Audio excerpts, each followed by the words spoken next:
ry havana malala rehetra amin'ny tompo ho anao izay voantso ao amin'i Jesosy Kristy ampitomboina ho aminareo any ny fahasoavana ny fiadanana avy amin'ny fahalalana tsara n'Andriamanitra sy Jesosy Kristy tompontsika. Amen. Anio alahady fa 7 ny volana Aogositra 2024 alahady fa 12 manaraka ny Toriteny anio ry havana natokany fiangonan'i Jesosy Kristy eto Madagasikara ho alahady ny akany fialofana tangaina mibanjina an'i Jesosy Kristy hatrany isika amin'ilay lohahevitra manao hoe mijoroa amin'ny finoana. Mijoroa amin'ny finoana. Ho fiderana sy fisaorana an'Andriamanitra ry havako andeha hitsangana isika.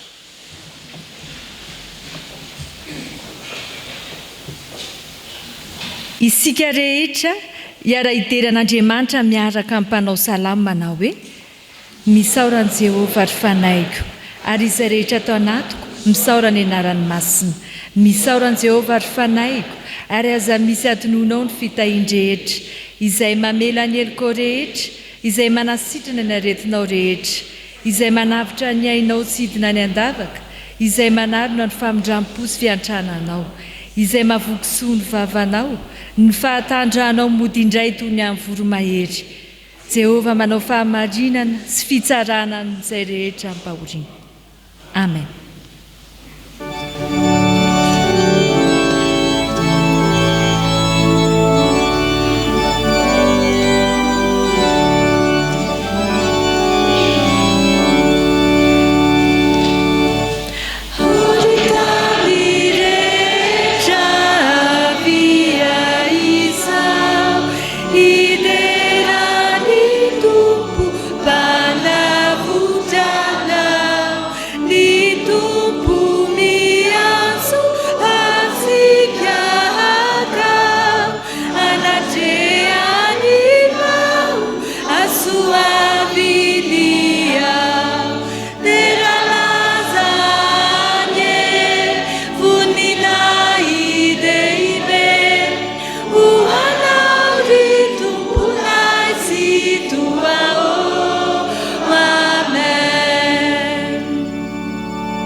Iombavaka sika ry havako.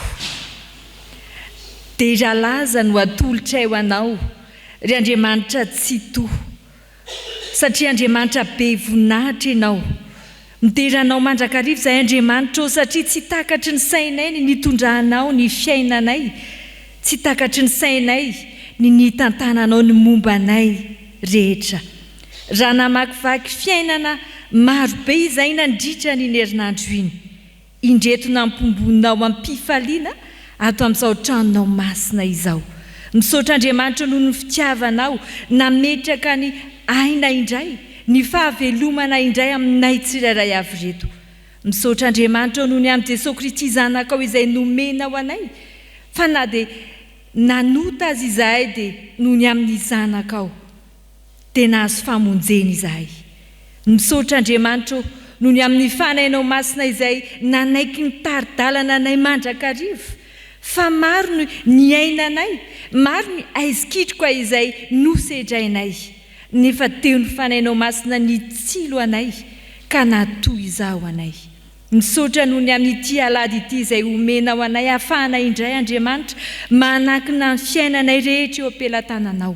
Ka raha andreny teninao izahay amin'ity anio ity dia ataovy mandray anjara fampaherezana avy aminao, ataovy mandray ny sitraponao Andriamanitra ahafahanay mitondra ny lalak'izoranay, ary indrindra ataovy manana fo vaovao ahafahanay mankatoy izay ampianarinao anay.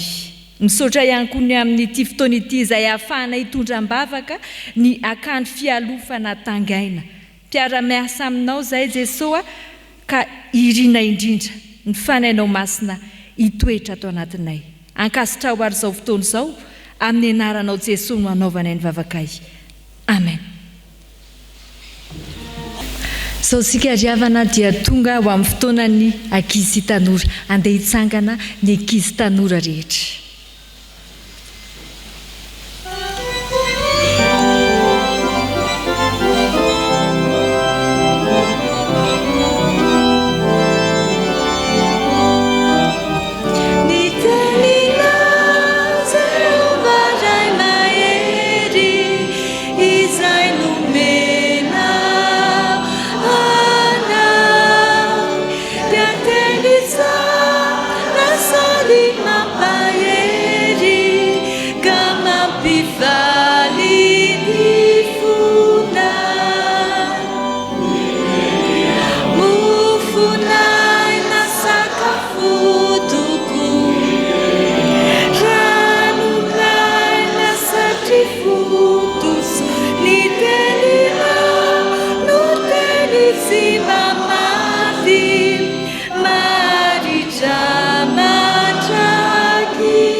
Iombavakisika. Fanay masinao mameno anay, fanay masinao mampianaranay. Amin'ny anaran'i Jesosy no anaovanay izany vavaka izany. Amen. Ny ten'Andriamanitra izay angalantsika ny afatra ankizy tanora amin'ity maraina ity dia araka izay hitantsika ao amin'ny Mpanjaka faharoa toko 7:20 ny andininy 7 tapany voalohany. Mpanjaka faharoa toko 7:20 ny andininy 7 tapany voalohany. Rehefa niarana hitsika dia andeha hiaraka mamaky izany amin'ny anaran'i Jesosy manao hoe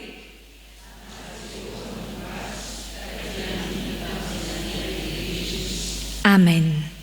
Averiko ary Jehova nomba azy ka dia nambilina tamin'izay nalehany rehetra izy.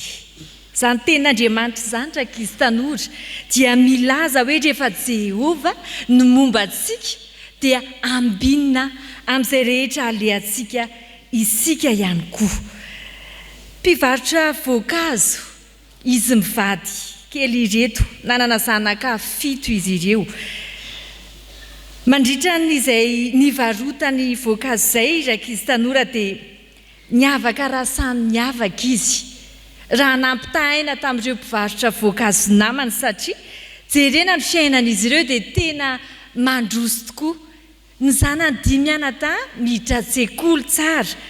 Raha jerena amin'ny ivelany dia sady zaza madio no zaza endry, feno fahendrena tanteraka no mahalala fomba ny zanankizy mivady reto. Nisy fotoana ankizy tanora tsy nandeha mihitsy ny tsena teo amin'ny varotana izy 7 mianaka kely reto. Rehefa tsy nandeha mihitsy ny tsena dia nisy fiatraikany tamin'ny fiainany fidiram-bolan'izy ireo izany tsena tsy nandeha izany. Ary samy misedra izany olana izany avokoa ny mpivarotra rehetra niaraka taminy. Dia ireo mpivarotra rehetra niaraka taminy, rehefa tsy nandeha ny tsena dia nahatsiaro sahirana. Rehefa nahatsiaro sahirana reto mpivarotra ankizy tanora dia nanantona an'ireny mpitaiza olo ireny naka fanafody mba hisarihana ny olona etsena eo aminy. Fa ny vokatra izany nefa ankizy tanora, arakaraky ny nakan'ilay olona fanafody gasy tany amin'ilay mpitaiza olona, ny voamaika naharavan-tsenan'izy ireo. Fa izy fito mianaka kosa tsy mba zany nataony.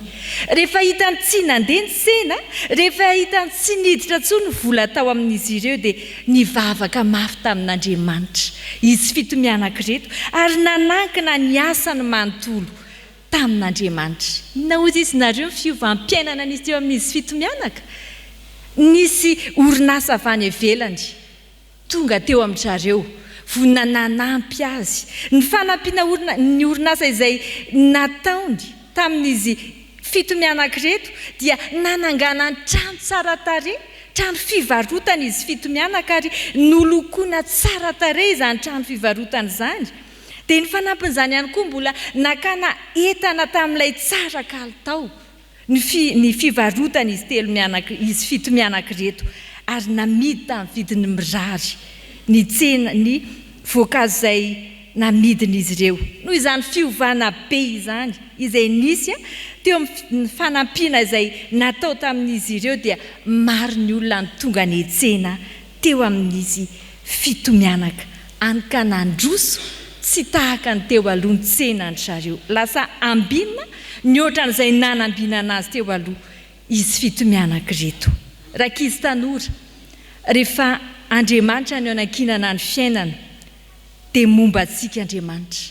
Ary rehefa momba antsika Andriamanitra dia lasa ambinina amin'ny zavatra rehetra isika.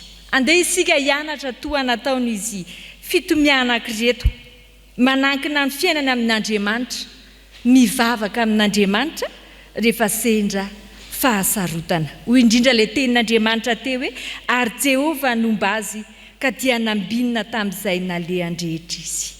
Amen. Hivavaka isika. Ny teninao Jesosy izay ianaranay dia nampianatra anay hivavaka, nampianatra anay hanankim-po-tanteraka aminao mandritra ny manontolo-piainanay, ho ambinina amin'ny zavatra rehetra tokoa izay rehefa ianao no momba anay.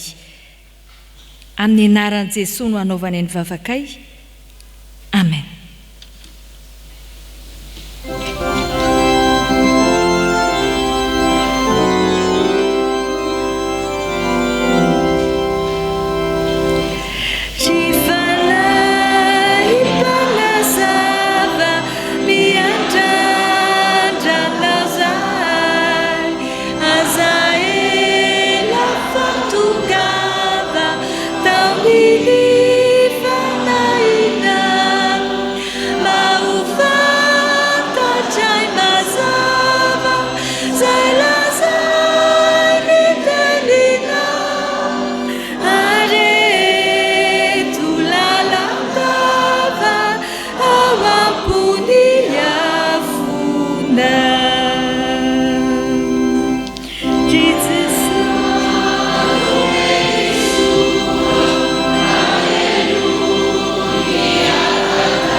Mbola iaraka hivavaka isika tompoko. Misaotra anao zahay raha eo fa mbola nambininao indray ka tafatoetra ato an-tranonao, fa te hanavao anay ianao sy te hanitsy anay amin'ny alalan'ny teninao. Koa mangataka ny fanahy masinao izahay, hampangino ny ferehetra tsy avy aminao. momba ny mpamaky ny teny mba hazava ny teny ho vakiana. Ianao nanokatra ny vavan'ny mpanomponao izay tondra ny afatrao, ary ianao fanahy masino ny asa amin'ireto vahoakanao mba ho tena mpanompo mahatoky sy mifikitra aminao izy ireo ka hiotony soa avy aminao. Anana ny fahasahiana hijoro amin'ny finoana. Amin'ny anaranao Jesosy Kristy mahavonjy no anaovanay ny vavakay. Amen. Araka ny mahazatra eto amin'ny fitandremana isotry fitiavana dia ny baiboly diaima no amakiana ny teny isaky ny alahady farany amin'ny volana ho fampatsiahivana ny atom-bavaka Jesosy Kristy sy ho mariky ny fiomboana kristianina. Iaraka hamaky sy hiaino soratra masina isika ao amin'ny fanekena taloha boky ny mpanjaka faharoa toko 7 ny andininy voalohany ka hatramin'ny 9. Rehefa hita dia ho vakiana amin'ny anaran'ny Tompo. Tamin'ny taona 9 nanjakany Hosea zanak'alainy Ela tamin'ny Israely no nahatonga mpanjakan'ny Joda i Ezekia zanak'alainy Ahaza. Feno 520 taona izy fony vao nanjaka, ary naharitra 720 taona nanjakany tao Jerosalema. Ny anarany reniny dia Iabi zanaka vavin'ny Zakaria. Ary nanao izay mahitsy eo mason'ny Tompo Ezekia tahaka izay rehetra nataony Davida razambeny. Izy no nanafaona ny toeram-panasinana sy nanamontsana ny tsangam-bato tsampy sy ny kapa ny tsatokazo fanajana ny Asera, ary nanorotoro ny bibilava 5 izay natao Mosesy. Satria hatramin'io fotoana io no efa nandoroan'ny Israelita vovon-java-manitra ho an'ilay bibilava nantsoina hoe Nehushtan. Fa ny tompo-andriamanitra Israely no notikiany Ezekia, ka dia tsy nisy tahaka azy tamin'ny mpanjakan'ny Joda rehetra izay talohany sy izay nandimby azy. Nifikitra tamin'ny Tompo izy ka tsy mba niala taminy, fa nitandrina ny didy izay nomeny Tompo amin'ny Mosesy. Dia niaraka tamin'ny Ezekia ny Tompo ka nampahomby izay rehetra nataony. Nikony tamin'ny mpanjakan'ny Asiria izy ka tsy nety ho fehezina intsony. Nandresy ny Filistina izy ka nanenjika azy hatrany amin'ny faritry Gaza, ary azony avokoa na ireo tilikambo pitiliana na ireo tanàna manda.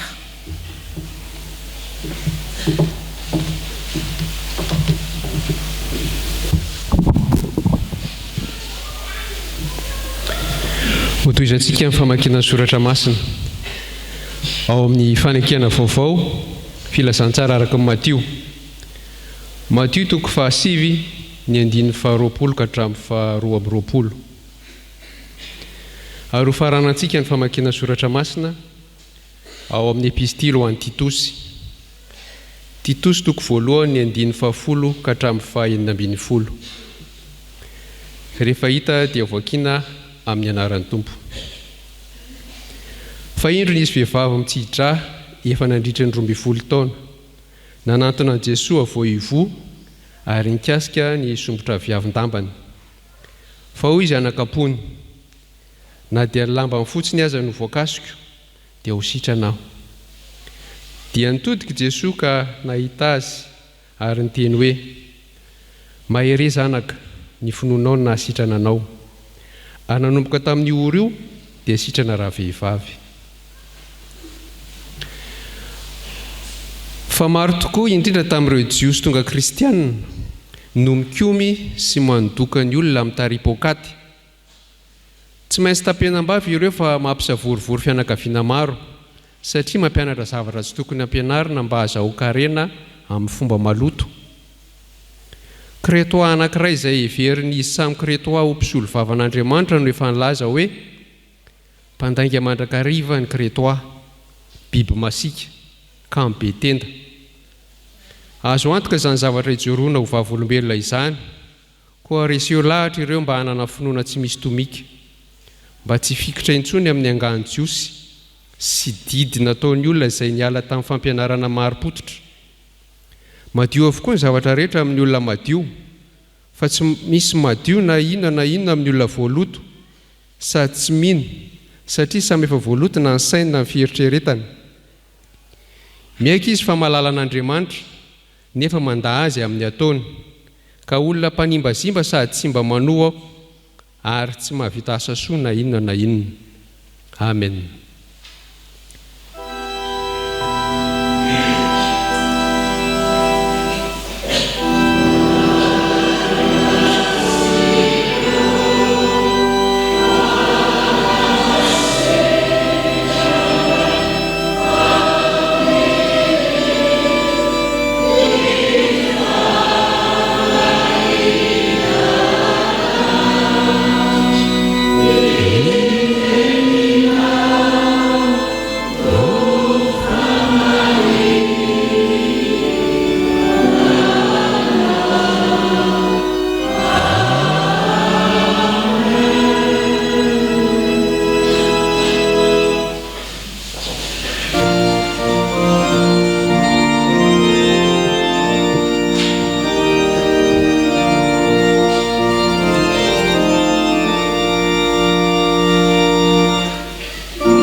Driavana malala dia manonona ny fiadanan'i Jesosy Kristy ho anareo indray ny fanahy masina izay nitarika tsikatra na mpiandohanany amen'ny fonareo ampitombo aminareo amin'ny fahalalana tsara an Jesosy Kristy mandritra izao toriteny izao.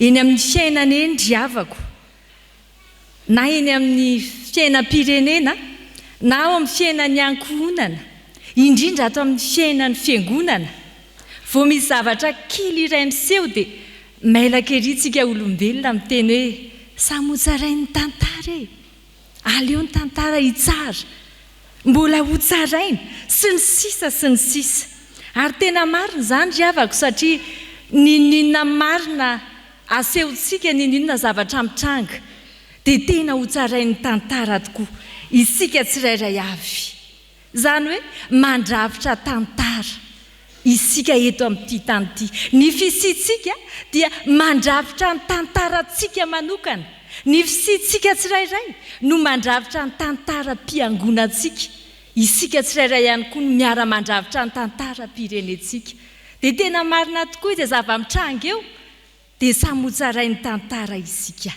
Andeha jerentsika ny tantaran'ny Ezekia mpanjaka driavako malala amin'ity ity ny mpanjaka faharoa toko 7 ny 1 ka hatramin'ny 9.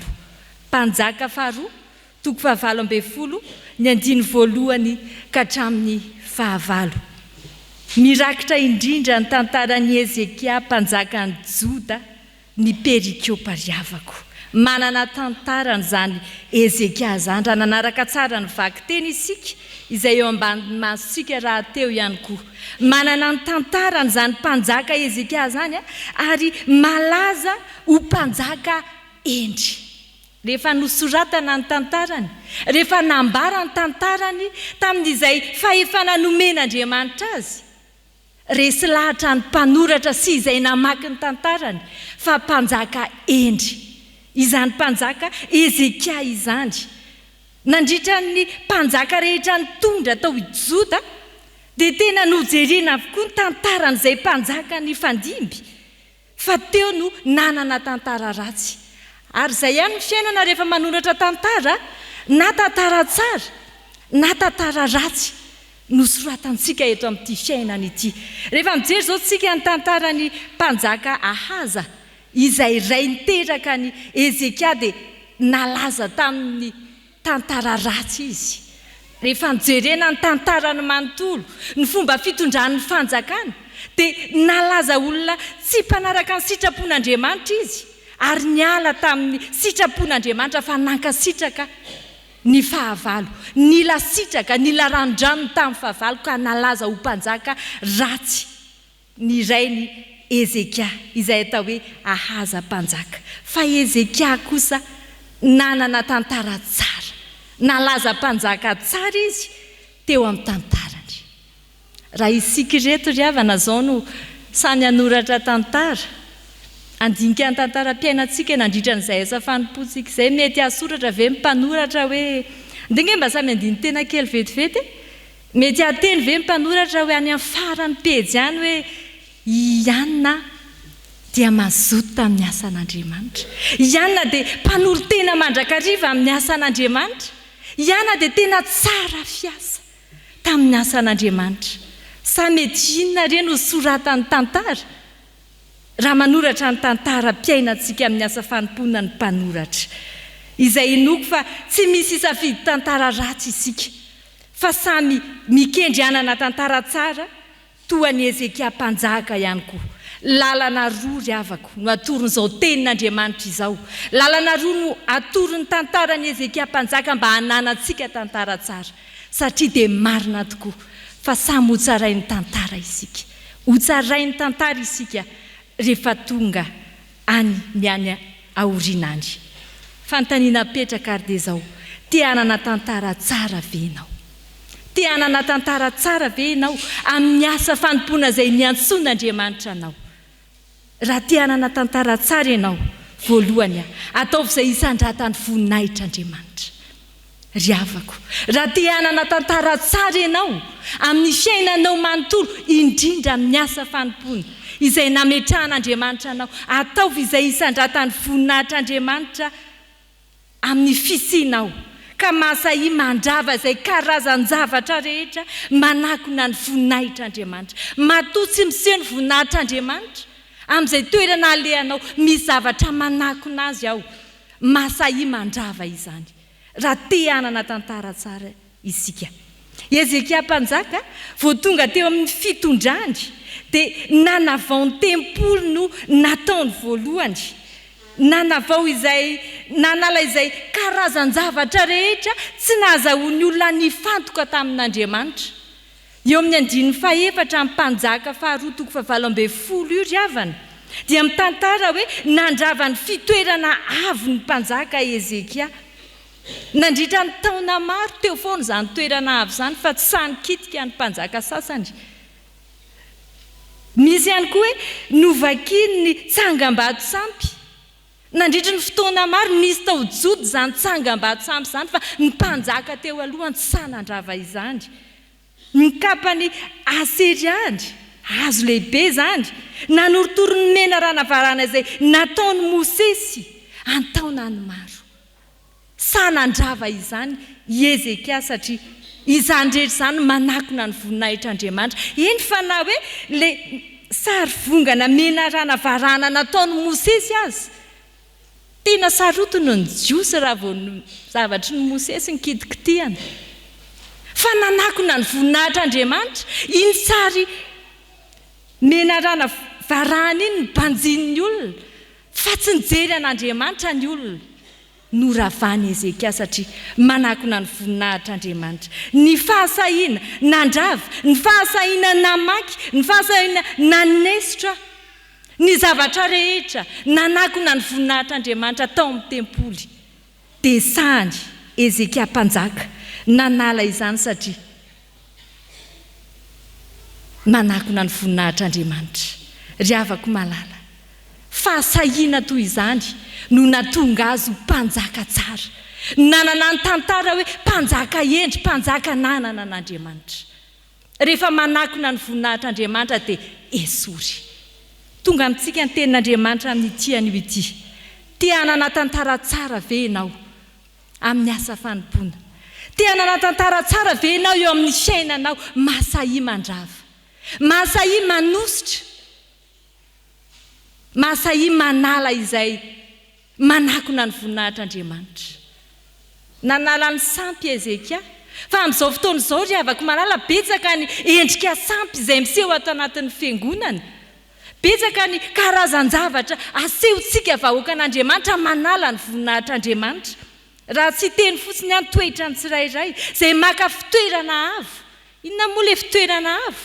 Ny fitoerana avo dia maka toerana te hireare, te hanandra-tena, te hanambony tena, mitady voninahitra ho an'ny tena eo ampanaovana ny asan'Andriamanitra. Sampy izany, manakona ny voninahitr'Andriamanitra izany. Raha tsy teny fotsiny ny toe-tsain'ny olona tsirairay avy, tia manavakavaka olona, sampy izany ry havako malala. Raha sahantsika ny mandrava izany, anoratra tantara tsara isika manomboka eto ho an'ny fiangonana.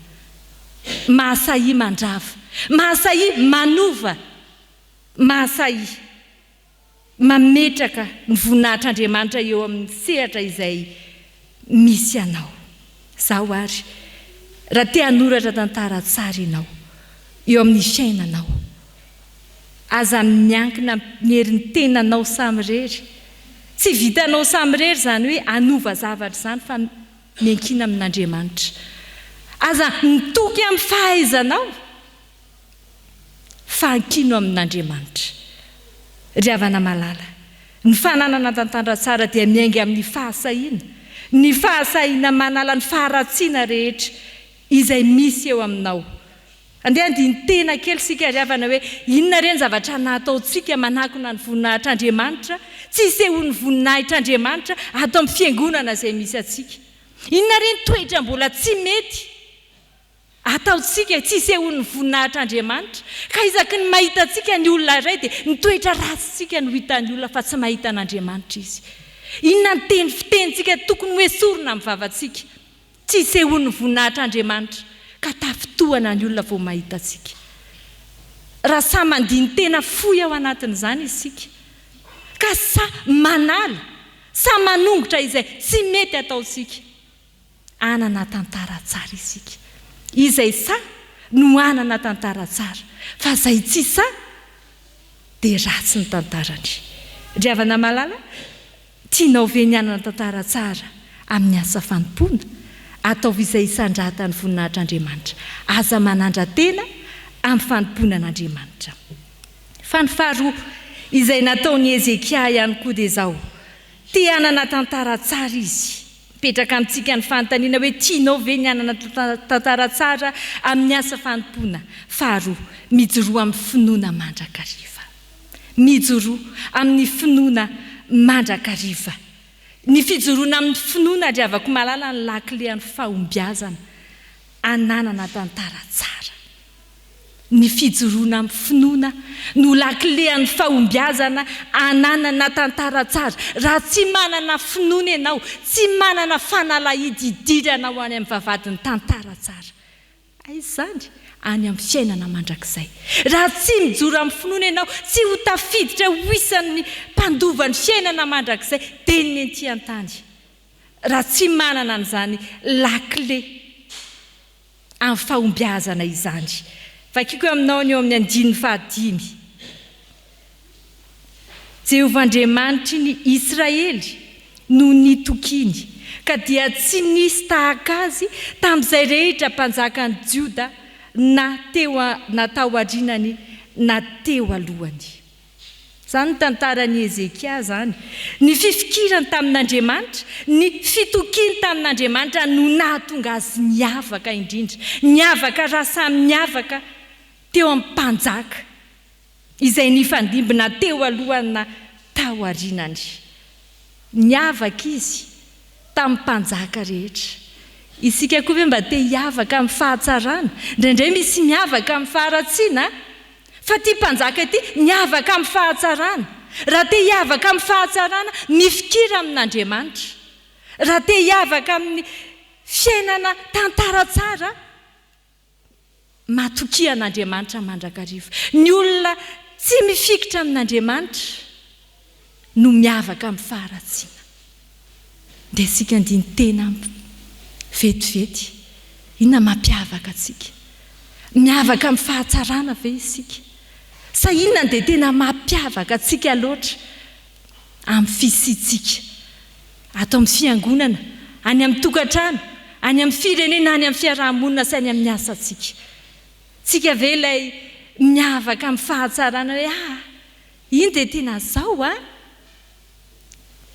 sa inona dia mampiavaka atsika raha te hiavaka amin'ny fahatsarana ianao mifikira amin'Andriamanitra raha te hiavaka amin'ny fahatsarana ianao mijoroa amin'ny finoana toetra roa ry havako ny ahafantaranao fa miavaka amin'ny fahatsarana ianao ny eo amin'ny 7 dia vakiko aminao amin'ny anaran'i Jesosy ary Jehovah nomba azy ka dia nambinina tamin'izay nalehany rehetra izy hatreo aloha ny olona mijoro amin'ny finoana Jehovah momba azy zay aloha ny voalohany ananana hoe miavaka amin'ny fahatsarana ianao mifikitra amin'ny finoana ianao mahatsapy ianao fa momba anao Jehovah ary rehefa momba anao Jehovah dia toizako ny amin'ny tapany manaraka ary niodina tamin'ny mpanjakany Asiria izy ka tsy nanompo azy dikan'izany ry havana dia zao rehefa Jehovah nomba ny Ezekiela dia nanana hery izy niodonana tamin'ny fahavalo ny fanena tamin'ny fahavalo izy fa nanana hery ny difina tamin'ny fahavalo raha Jehovah ny momba anao manana hery ianao anoherana fahavalo raha Jehovah ny momba anao manana hery ianao hialana amin'ny fankapana tsarovo mandrakariva fa naizanaiza toerana misy ianao misy fankapana eny fa nahato amin'ny fiangonana aza ka raha tsy mahay mifikitra amin'Andriamanitra ianao tsy manana hery anoherana ireny tsarovy fa ny sanjo iray lohasa tsy ilaozan'izay raha mivory ny zanak'Andriamanitra mba ka raha tsy manana hery ianao eo anatrehany ireny anana tantara ratsy ianao satria azo mipaka-panahy maro samihafa. Ny olona izay mijoro amin'ny finoany, te hanoratra tantara tsara, dia mifikitra amin'Andriamanitra izy, ary ho tonga olona matanjaka, manana hery manohatra fankam-panahy amin'izay sehatra misy azy, indrindra ato amin'ny sehatra nentson'Andriamanitra. Fa ny olona izay omban'Andriamanitra ihany koa ry havana dia tsy hoe manana hery izy fa mahasa miady amin'ny fahavalo. Toy izany nataon'ny mpanjaka Ezekia eto. Vakiko aminao ny 9:5 manao hoe izy no namely ny Filistina hatrany Gaza sy ny faritaniny, ka noravainy avokoa hatramin'ny tilikambo ny mpiambina ka hatrany amin'ny tanàna mimanda. Ny olona izay mijoro amin'ny finoana dia mahazo hery izy anoherana fakam-panahy. Mahazo hery ihany koa izy ka sa mandeha mandrava ny fahavalo. Tsy hoe akory andeha hanangana ady amin'ny fahavalo, fa mandrava ny asan'ny fahavalo. Toa ny Ezekia nitety vazan-tany izy, nandravana ny fahavalo. Fa inona ny tiany tenin'Andriamanitra ataoko? Inona ny tiany tenin'Andriamanitra ataonao? Amin'izany hoe mahasa mandrava ny fahavalo zany, mahasa himanao tafika masina, mahasa mitory ny filazan'ny tsaran'i Jesosy Kristy na anatiny na ivelany. Ahoana ilay hoe tafika masina anatiny? Aza variana hoe ato am-piangonana dia tsy mila tafika masina ny tsirairay, fa ny io akaikinao io indrindra mila tafika masina. Mila resenao lahatra, ampaherezinao amin'ny finoanan'i Jesosy Kristy. Mila mifampahery. Ao anatin'izany dia efa hoe tafika masina. Tsy mila mifana ratsy, mila mifampahery sy mifanohana amin'ny zavatra rehetra. Ary izany tenen'ny tenin'Andriamanitra eto, masahi manao tafika masina amin'ny eo akaikinao. Ome fitiavana ny eo akaikinao. Toroy lalana ny eo akaikinao raha sendra mivily. Ry afaka malala rehetra ao amin'ny tompo tandremo anefa. Sao tonga mpanao tafika masina tsy manana fitaovam-piadiana. Sendra tafika masina tsy manam-pinoana, ka voatafika indray ny farany. Mpanafika voatafika. Rehefa tonga any amin'ny tafika masina any dia azo ilay ratsy. Rehefa tonga eo am-panaovana ny asan'Andriamanitra dia voasito ny devoly. Anao zavatra tsy mifanaraka amin'Andriamanitra. Mifikira amin'Andriamanitra. Mijoroa amin'ny finoana mandrakariva. Raha fitinina izay voalaza tamin'ny tiany ity havako, miainga amin'ny tantaran'i Ezekiela, dia te hanome tantara tsara anao Andriamanitra. Zana ny tiany ianao, tsy tiany hanana tantara ratsy. Manoro lalana anao ny tenin'Andriamanitra, fa raha te hanana tantara tsara ianao, masahi manandratra ny voninahitr'Andriamanitra. Rodany hoe sory, izay zavatra manakona ny voninahitr'Andriamanitra ataonao. Raha hitanao misy manakona ny voninahitr'Andriamanitra ataony namanao, aintsio ny namanao. Eto ambavaka ny namanao, aza jerijerena fotsiny ny namanao. Fa izany ny sitrapon'Andriamanitra hoe masahi. Raha te hanana tantara tsara ianao, mijoroa amin'ny finoana. Fa raha tsy mahay mijoro amin'ny finoana ianao, tsy ahazo hery anoherana ny asan'ny Satana. Na ny atokantrano io, na ny fiarahamonina indrindra ato amin'ny fiangonana. Mahereza indrindra ry havako. Fa Andriamanitra dia miandrandra antsika hanana tantara tsara, hisantatra sady ny fiainana mandrakizay dia ny ety an-tany. Ho an'Andriamanitra irery voninahitra, fa ho anareo izany teny izany. Amen. Iombavaka isika ry havako. Indray ny fitiavanao anay Andriamanitra, fa mbola nomenao fotoana izahay tamin'ity an'ity nandrenesana ny fitiavanao. Tena teny fitiavana tokoa satria tsy zakanao Andriamanitra mijery ny fiafaran'ny tantaranay raha hanana tantara ratsy izahay. Misaotra fa nampianarinao izahay tamin'ity an'ity, andrafitra tantara tsara indray eo amin'ny fiainanay. misaotra fanantoronao lalana izahay. Aiza ty ananatantara tsara zahay dia ahay anandratra ny voninahitra ao. Aiza ty ananatantara tsara izahay dia ahijoro amin'ny finoananao Andriamanitra. Zava-dehibe eo amin'ny fiainanay izany satria miazakazaka eto amin'ity zao tontolo zao ty tokoa ange Andriamanitra dia tsy mba hiazakazaka any amin'ny faharatsiana fa tena hoe hiazakazaka any amin'ny fahatsarana. Misaotra noho ny amin'ny fitiavanao. Ankehitriny anefa dia mahatsiaro tsy tanteraka izahay. Ankehitriny dia menatra anao izay Andriamanitra. Fa izay nataonay anie, izay noteneninay, na izay fihetsika dia tsy tsaronay akory hoe nanakona ny voninahitra ao Andriamanitra. Ankehitriny dia mifona aminao izahay. Raha tsy nanay nanandratra ny voninahitra ao fa matetika dia nanandra tena, matetika dia nizaozao, matetika dia misongadina amin'ny faharatsiana eny amin'ny fiainanay eny. Mifona aminao izahay raha tsy matohatra fakapanahy, mifona aminao izahay raha mora azo ny ratsy satria tsy nahajoro tamin'ny finoana. Tsapanay loatra ny fahadisoanay Andriamanitra. Tsapanay fa tafasaraka taminao izahay. Ankehitriny manantona anao amin'ny fomba bebaka, ankehitriny manantona anao amin'ny fofeno fanetretena. Raiso amin'ny tananao mahery izahay. Indreto vonina ny anandratra ny voninahitra ao. Indreto hijoro amin'ny finoana marina anao. Amin'ny anaran'i Jesosy no anaovana ny vavakay. Amen.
Ry havana malala rehetra ao amin'ny tompo, ny Andriamanitra ivavahantsika dia Andriamanitra miavaka.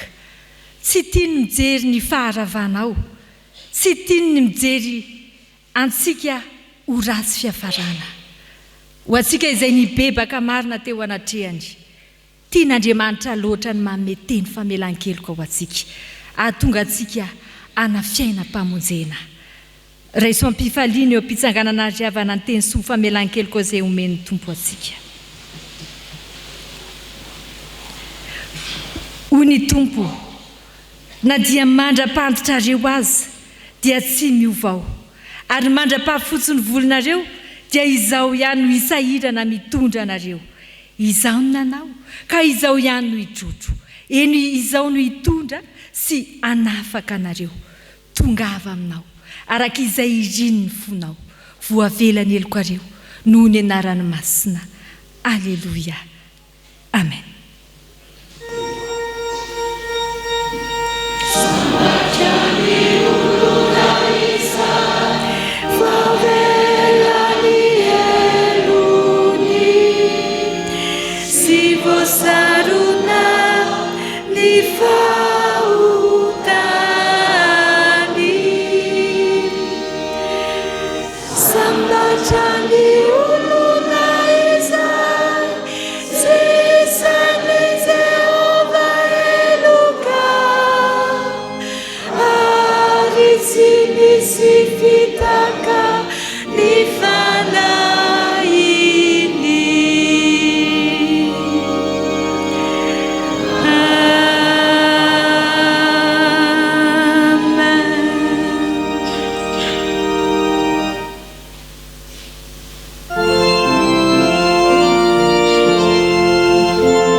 ny olona izay voavela heloko ary avako dia samy manambara ny finoany tokoa eo anatrehan'ny tompo. Andeha iarahantsika manona ny fanekempinoana laharana 4 ifandimby isika ao anatin'izany. Manambara ny finoantsika an' Jesosy Kristy isika dia araka ny tenin'ny Jaona mpanao batisa hoe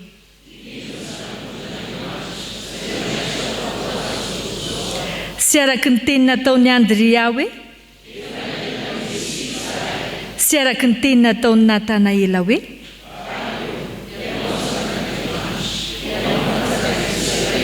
sy araka ny teny nataon'ny Samaritana hoe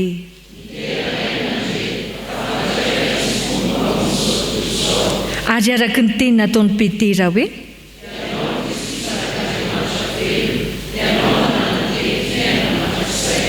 ary araka ny teny nataon'ny Tomasy hoe amen. So sika riavana dia tonga eo amin'ny fotoana ho amin'ny asa vavolombelona.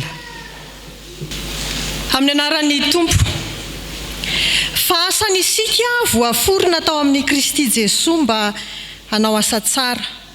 Efesiana 2:10 tapany voalohany. Izany teny faneva iainana mandritry ny fandraisan-tanana ny mpitandrina andreny manana miaro soa menakavy izany riavana no anlorana ny arahaba amin'ny anaran'i Jesosy Kristy tompon'ny asa. Manohitra ny ezaka ao amin'ny fanolorana ny mari-pitiavana amin'izao fandraisan-tanana ny mpitandrina andreny manana miaro soa menakavy izao isika. Rary ny loatra raha toa ka miara-misalahy isika amin'ny fampitaovana azy menakavy eo amin'ny asa makadiry izay ny antsony ny tompo azy ireo. Koa araka ny fanapahan-kevitry ny komity dia anatotosa rodorodo isika amin'ity maraina ity arak'izay efa nampiomanana antsika andro vitsivitsy lasa izay. Etonary dia andeha ho azavaina amintsika ny ofizotriny izay rodorodo amin'ny fandraisan-tanana ny mpitandrina izay. Raha vao mare ny feon'ny teny hoe rodorodo fotsiny isika, rodorodo izany feo izany. Raha vao mare izany feon'izany teny izany isika dia mahatsapa avy hatrany fa misy hafaliana izay miteraka fahasahiana ka mahatonga antsika haneho fihetsika. Ny vatantsika ny maneho ny fihetsika, maneho fiaraha-misalahy, maneho fiombonana izay ilay fijoroana vavolombelona eo anatrehan'ny tompo. Arak'izany riavana, isika rehetra no hiaraka hirohitra akety amin'ny alitara. Hanao izay hanolotra izay mari-pitiavana izay ao anatin'ny fandraisan-tanana ny mpitandrina. Arak'izany dia tsy misy ny tolom-bola izay hototosaintsika amin'ity andro anio ity. Tsy misy ihany koa ny rakitra izay apetraka amin'ny boatin-drakitra eny ambaravarana fa rodorodo ny arahantsika rehetra manatanteraka rehefa Alahady farany volana toy izao ao anatin'ny asa vavolombelona. Aoriana izao hitenenana izao ary. Isika rehetra dia hiara hirohitra akety amin'ny alitara, hiara hiainga isika, hiara handeha isika, hiara hanolotra izay mari-pitiavana izay isika ka hijoro vavolombelon'ny tompo ao anatin'ny fanehoana izay mari-pitiavana izay. Ko mampahery antsika riavana hijoro amin'ny finoana ka hanao asa tsara amin'ny fofeny fitiavana tahaka ny ho an'ny tompo Jesosy. Fantatsika loatra ny voalaza amin'ny Kolosiana 4:7 manao hoe amin'ny anaran'ny tompo ary ninona ataonareo dia ataovy amin'ny fo tahaka ny ho an'ny tompo fa tsy ho an'ny olona. Andeha ary isika hanao izay rodorodo izay ka ny hira tamin'ny fandraisan-tanana ny mpitandrina no hiarahantsika amin'ny iventy dia efa mandeha eo moa ilay izy. Raha toa ka mbola tsy vita ny rodorodo dia tohizantsika amin'ny firana 7:900 izany. Andeha ary isika mavitribitrika ao anatin'izay fanatanterahana ny rodorodo izay riavana.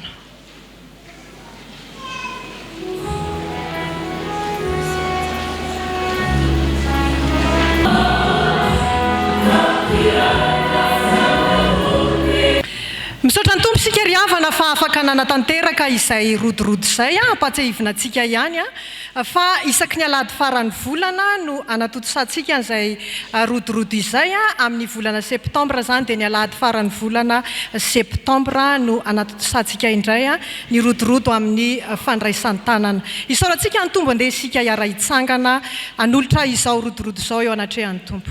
Hiara hitsangana sika tompoko. Vavaka sika. Ry tompo Andriamanitra rainay misaotra anao izay fa mbola nomenao ny ray aman-dreny mpitandrina hiara hiasa aminay eto Isotry Fitiavana.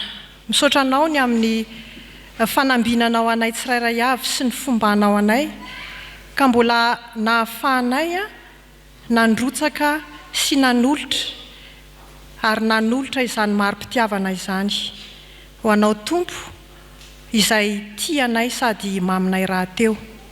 Mbola lavitra ary tompo ny lalana izay ho diavina ny amin'izany fandraisan-tanana izany. Kanefa matoky anao izahay ary mangataka ny fanohananao sy ny fivimbinanao anay hatrany mba hahafahanay manatotosa sy manao izany ezaka ao amin'ny fandraisan-tanana izany. Dia mangataka aminao izahay hanome hery anay tsirairay avy hahafahanay manohy ny asa fanomponanao. Amin'ny anaranao Jesosy Kristy no anaovana izany. Amen. Mahazo toerana isika riavana. Vavakisika. Misaotra anao izay ry Andriamanitra rainay mandrakizay fa mbola omenao fotoana indray amin'ity fotoana ity hahafahanay miresaka aminao. Miresaka amin'ny fiainanay manontolo hitondra izay mavesatra eto anatrehanao. Andriamanitra izay naresy lahatra anay tokoa ny hanana fiainana tsara satria izany no efa nanaovanao anay no arianao izay ho tsara indrindra. Maresy lahatra anay ihany koa ny amin'ny teninao ny hanananay ho avy indray ihany koa ho avy tsara ao aminao. Andriamanitra manana izay eritreritra manokana izay hoe mety hahatsara anay, mety hoe izay sainay hoe ohatr' izao mampety anay, mampatsara anay. Nefa ny angatahanay aminao Andriamanitra dia enao mahalala izay hevitra hiveranao ny fiainanay, izay tsapanay loatra fa hevitra hitondra fiadanana fa tsy loza ao anay. Ny angatahanay aminao Andriamanitra dia ny tantananao ny antsipiriam-piainanay. Arovo zahay raha sendra tafio-drivotra, toano zahay raha sendra fahasahiranana. Ome hery zahay raha sendra fakapana maro samihafa. Hitanao tsy miafina aminao ny fiainanay amin'izao fotoana izao. Ao ny fahasarito-am-piainana maro samihafa, ao ny fidiran'ny mpianatra, ao ihany koa izay rehetra karakarainay amin'ny endrin-drehetra dia manampianay Andriamanitra. Araka ny habena ny famindramponao ilay te hanome anay fiainana tsara. Apetraka efiny eo am-pelatananao Andriamanitra ny fiainan'ny fiangonanao, indrindra ny fiainan'izao fitandremana misy anay izao. Enao nametraka anay eto amin'izao fiangonana izao hanoratra tantara tsara. Mba hisehon'ny voninahitra ao Andriamanitra dia ome hery zahay ahafahanay manaraka izay sitraponao, manaraka ny teninao ihany koa, azahoanay hanana tantara tsara. Fantatray loatra fa raha dia ny ety an-tany izahay no tsara fiasa amin'ny asanao Andriamanitra dia ho tsara fiasa izahay ao amin'ny fanjakany lanitra rehefa tonga ianao Jesosy Kristy akanay indray. Tompo malalo mitondra ambavaka izay ao mpitandrina izay mitondra anay. Enao Andriamanitra ampahery azy sy ny ankohonany eo ampanaovana ny asa tsara izay nanirahanao azy. Mitondra ambavaka izay ho an'ny birao mpiangonana, hanolo-tsaina ho azy ireo ianao, azahoany manao asa tsara. Mitondra ambavaka izay ho an'ny sampana rehetra sy ny fikambanana rehetra sy izay manana andraikitra rehetra ato amin'izao fiangonana izao. Tario izy ka omeo tolo-tsaina ihany koa hanao ny asa tsara. ho anay kristianina rehetra ampio izay mba ho isan'ny mpanandratra ny voninahitra aho fa tsy mpanakona ny voninahitra aho ihany koa. Tondram-bavaka izay Andriamanitra ho amin'ny fiainam-pirenenay, enao Andriamanitra no irina indrindra hitantana ny firenenay. Enao Andriamanitra no irina indrindra ampahery ireo izay mpitondra anay, omehoery izy ireo Andriamanitra, ahafahan'izy ireo manatanteraka ny adidy aman'andraikitra izay nomena ho anazy. Ao ihany koa ny vahoaka malagasy rehetra dia tolorin'ny fo feno famindram-pona ao tanteraka mba ahafahany mahita ny fiadananao eo ampiatrehana ny fiainana rehetra. Izay tsy voatony ny vavanay Andriamanitra nefa mahasoa ny fiainanay dia apetraka eo am-pelatananao. Izay nambaranay nefa tsy araky ny sitraponao dia hifonanay eto anatrehanao. Fenoanay ny vavakay amin'ilay vavaka tsara indrindra nampianarin'i Jesosy Kristy anay manao hoe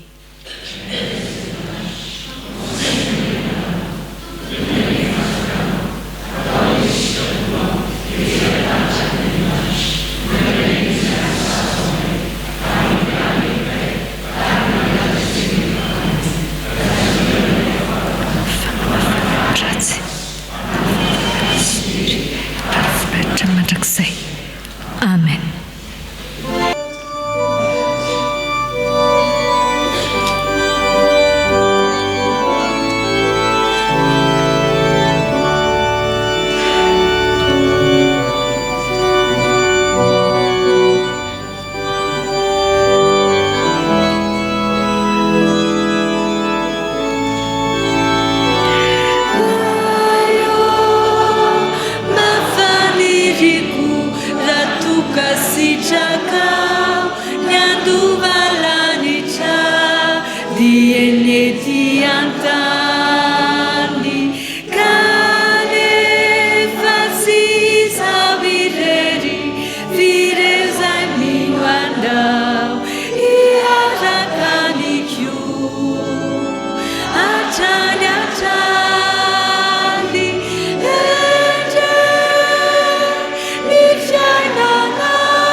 Raiso amin'ny fanantenana riavako ny Tsodrano izay ho tononona amin'ny anaran'i Jesosy. Fiadanana ho an'ny rahalahy ary fitiavana ambany finoana avy amin'Andriamanitra Ray sy Jesosy Kristy Tompo.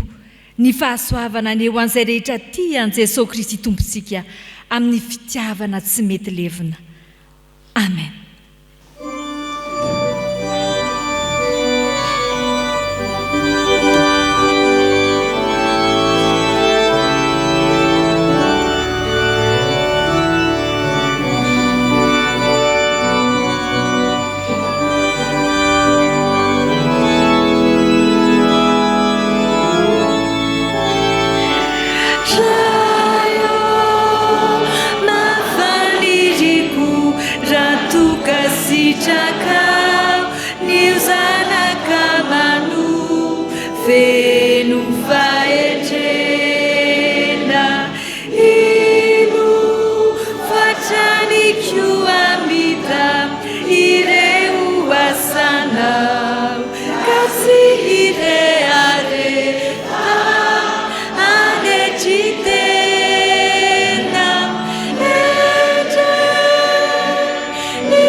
La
teo an'Andriamanitra irerianany ny voninahitra amin'ny anaran'Ray sy ny Zanaka ary ny fanahy masina. Amen.